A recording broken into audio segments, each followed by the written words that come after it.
One of my favorite things about old arcade games is that each one of them has a story to tell. These are stories of good guys and bad guys, stories of myths and legends, stories that have created such a lore that they've become ingrained in our public consciousness. Of course, don't mean that we see these in the bits and the bytes. These stories are just a little bit too big to be contained within the games themselves. For instance, you can't talk about Tempest without talking about how it helped spark the legend of Polybius, a video game that was made by the CIA to do experiments on unsuspecting gamers.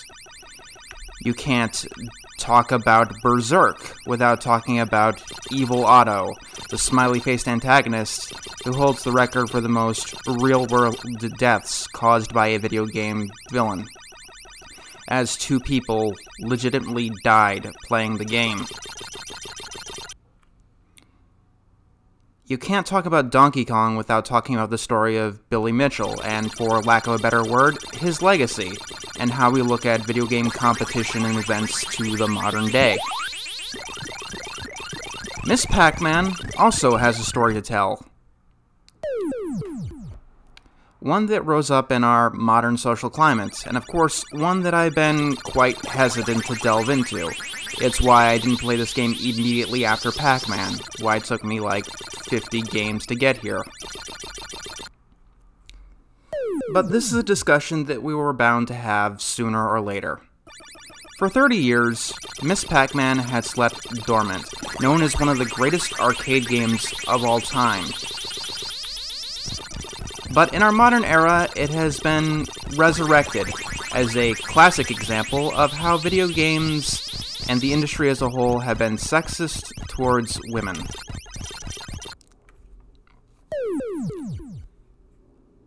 And while we might be playing Miss Pac-Man right now, I thought that it'd be fun to play Phoenix Wright and defend this game. My thesis is blunt. Anyone who uses Miss Pac-Man as an example of sexism in video games does not know what they're talking about at all. Let's start our story with the original Pac-Man. In the 1970s and the early 80s, video games were primarily played by men. This is definitely a fact, but it's also a fact that this wasn't intentional. Back in the day, developers and designers, they didn't really have many tools to work with. They could only really get black backgrounds, rarely they could have color. And the characters they had could be about a few pixels, and just simple shapes. You couldn't really do much with that. You could make space simulations, sports games, and some combat simulators. And these were genres that were primarily appealing towards men.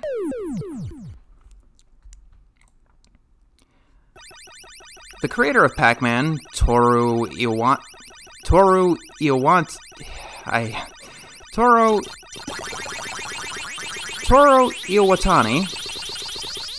noticed that women weren't really doing much in the arcades, essentially watching while their boyfriends were playing these games. He realized that there was a huge untapped potential market, and he sought out to make a game aimed primarily at women. So, what topic did he think would help attract women to video games? Eating. He made a game primarily about eating to appeal to women. The progressive mind of the time, I guess. So, with a character that resembled a pizza with a slice missing, going around a board gobbling up dots and other sweet treats, Pac-Man was born. And the name was changed to Pac-Man stateside because nobody wanted a vandalized Fuckman machine. And I cannot overemphasize how big Pac-Man was. I think I talked about this in the Pac-Man episode. But he was the first real character in the video game industry, in the history. It was a completely new type of game that had brighter colors, an interesting concept, and it was the first that really had its own personality. And because of all of that, it became a sensation. There were toys, the first video game cartoon ever made, even a top 10 Billboard hit with Pac-Man Fever, which is the best thing ever. I bring all of this up because some people seem to believe that Miss Pac-Man was like a conspiracy. Like, after the game got big, they made a girlified version for female audiences. As if to say, this is the version that you're supposed to play. That's not true at all.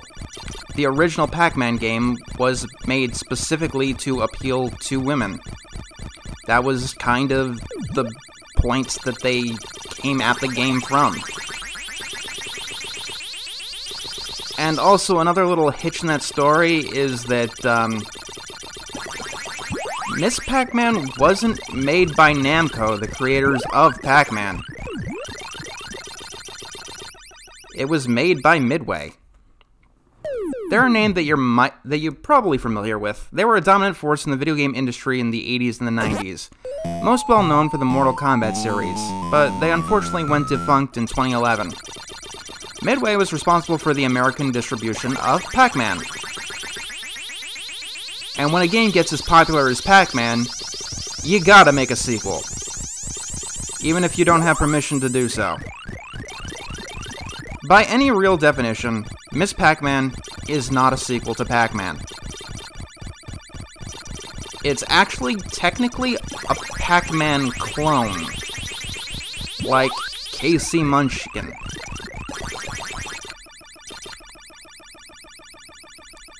I mean, there was a game called Pac-Man 2, but it was a point-and-click adventure game for the SNES. And the 2 was clearly there for marketing purposes. Yeah, what is the true sequel to Pac-Man is actually something that's been debated. I think people generally consider Pac-Man Jr. or Pac-Man Plus to be the sequel to Pac-Man. But Miss Pac-Man isn't a sequel because not only was it not made by the same people, but it was made without their knowledge or their consent. This is why, despite it being one of Namco's most profitable games of all time, and one of the most famous arcade games of all time, it wasn't released on Namco Collections until the third Namco Museum in 1996. And even then, it isn't mentioned at all in their archives. Although, in the modern era, they do own the exclusive rights to the game. So, separately from Namco, Midway noticed that Pac-Man was very popular with female audiences. And they decided to make a game that would appeal to women more. From the outset, Miss Pac-Man looks like a typical sprite swap. However, upon playing it, you come to realize that this is one of those rare sequels that's objectively better than the original game in almost every single way. Most notably, in the original Pac-Man, you played the same board for 255 levels, and the game just spit random data at you because it didn't have enough memory to continue. In Miss Pac-Man, the board does change every few levels. I think it does reset back to the beginning after like level 12, but most people are not skilled enough to get that far. And you can get to the first board change with a little bit of practice. I'm a little bit rough around the edges right now because I'm actually reading off a script while I'm playing this. So, because these are words I really don't want to screw up. This is a tale that deserves to be told correctly.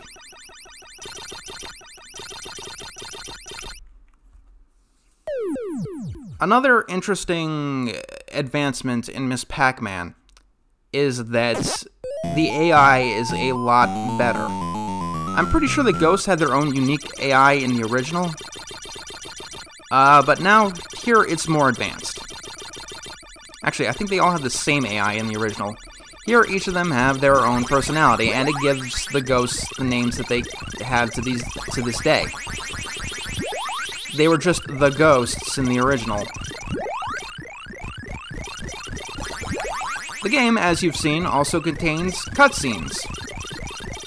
The original Pac-Man also contained cutscenes, but in this game, they tell a story, which makes Miss Pac-Man one of the first video games to tell a story within the game. First non-text-based game, anyway. Like, other games would have manuals and such, but no, what happens in the Pac-Man story is told exclusively through the cutscenes. It's simple, but it's definitely a nice reward, and it's definitely an interesting development. Also, it means that people who joke that we never see Pac-Man and Miss Pac-Man in the same place, so Pac-Man must be a cross-dresser, yeah, they have no idea what they're talking about either, considering that we do see Pac-Man and Miss Pac-Man in the same place, in the very first game that Miss Pac-Man appeared in. I want to make a comparison. The Game Boy Advance. We can all agree that that's superior to the original Game Boy in every single way.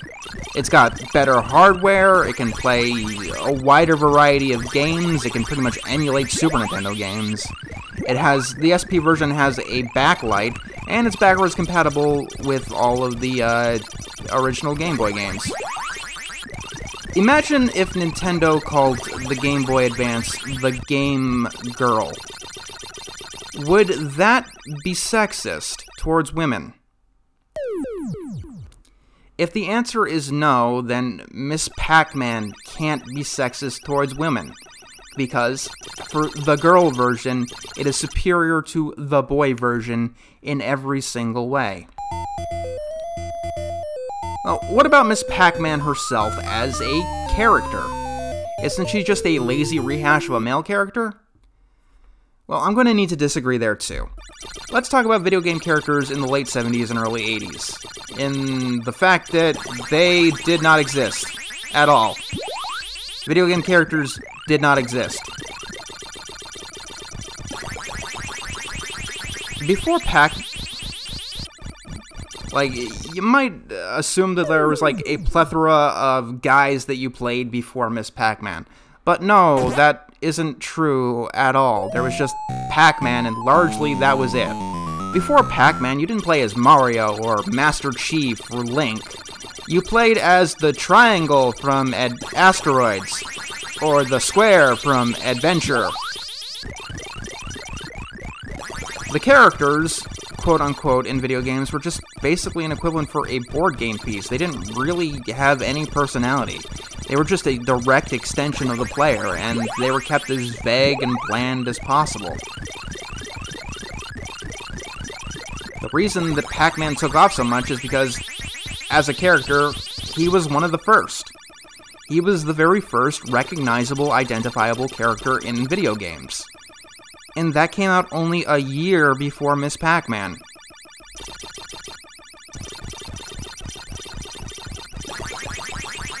And keep in mind, Miss Pac-Man was not the only female character at the time. It wasn't like she was just one female character in a sea of male characters either that just popped up around the time. Another female character from the era is Ladybug from the video game Ladybug, which came out the same year. That was also a female protagonist. And had just about as much depth as Miss Pac-Man. It was also another maze game.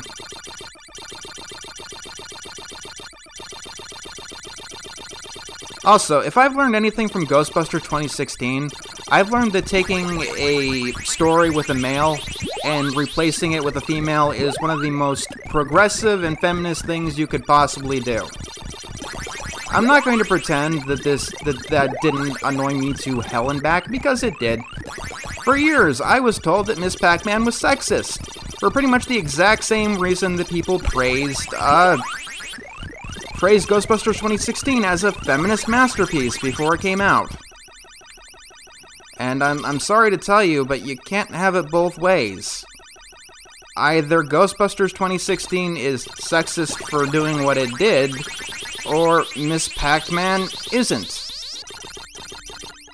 In my opinion, making the female version of a product worse than the quote-unquote male version of a product would probably be what I'd consider sexist.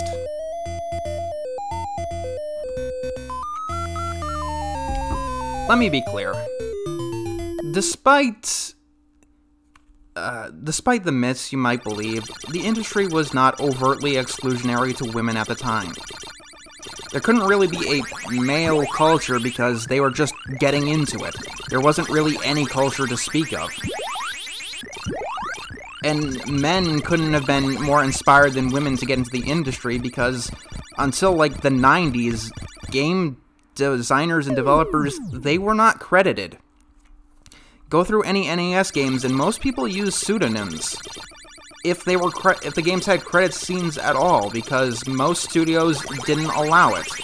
Because they were afraid of their talents being poached by other studios, which is just ludicrous to think of now. I mean, the reason that Activision existed at all is because the people there were tired of never being credited. They formed the first third-party studio because Atari would not credit its developers. The first video game Easter egg was Put in Adventure. It was made by the designer, and it was basically his name. It was created by him, and you had to go through some hoops to find it. And when it was finally found, he was disciplined for it. But despite that, we do know that there have been female game designers since the 1970s. One of the first, and one person who is often known as the first, is Carol Shaw, who programmed River Raid for the Atari 2600. Also, at a similar time, Centipede. It's known as one of the first games designed by a woman. It was co-designed by Donna Bailey and Ed Logg. And it was another video game attempt to appeal to women, even if it's kinda hard to believe that with what the sideboard looks like. The great sexism in games debate will probably rage on, and it's not exactly a war that I'm entirely interested in. I just have to talk about it because we gotta talk about something, and I like picking the big topics.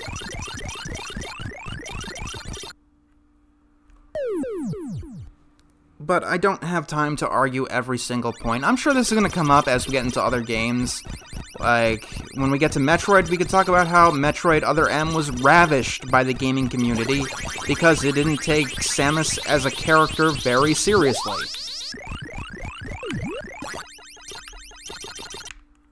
We could talk about how Toby Gard, the creator of Lara Croft, rebelled when the studio was focusing on making her breasts larger in every game for marketing appeal. The actual creator thought that was disrespectful to his character. Like, these sexist things that happen, they do happen, but it's not usually without a fight. And these are all stories for another day, I suppose. The story that Miss Pac-Man is telling is almost done. I don't want to make the case that the industry or the players of video games are perfect. They're not. There's plenty of things you can complain about. But when you come up with examples that are ill-informed or inaccurate, you make it harder and harder for people to take what you're saying seriously, and they're less likely to take the issue seriously. There are definitely genuine examples of games themselves programmed to be sexist towards women. They have sexist characterizations, and they're just disgusting for it. One of those games is Ride to Hell Retribution, which, as you might have guessed, was ravished by critics for a variety of reasons, but the gaming community did revile it because women and sex were essentially used as a reward in the game. And I repeat, the game was hated for that. Some people say it's the worst part in a game filled with design and technical issues. Now, is the game industry as a whole hostile towards women? Sure, but the games industry is hostile towards everybody. In this modern day and age, we're learning more and more of true injustices in the games industry. It's not things like Miss Pac-Man. It's quote-unquote alleged things like Konami running their company like a legitimate prison camp. Like EA forcing their workers to work overtime without pay. And in most games company, insane working hours, which crunch time is just the expected culture. And of course, there are things that the game industry is doing, like loot boxes. The games industry is forcing them into more and more games, despite the fact that the UK now essentially has a childhood gambling crisis on their hands just because of loot boxes. But no, a sprite swap, that is where the real evil is. That is the most terrible thing that a video game has ever done. And it is definitive proof of the worst thing that the games industry will ever do. Am I correct?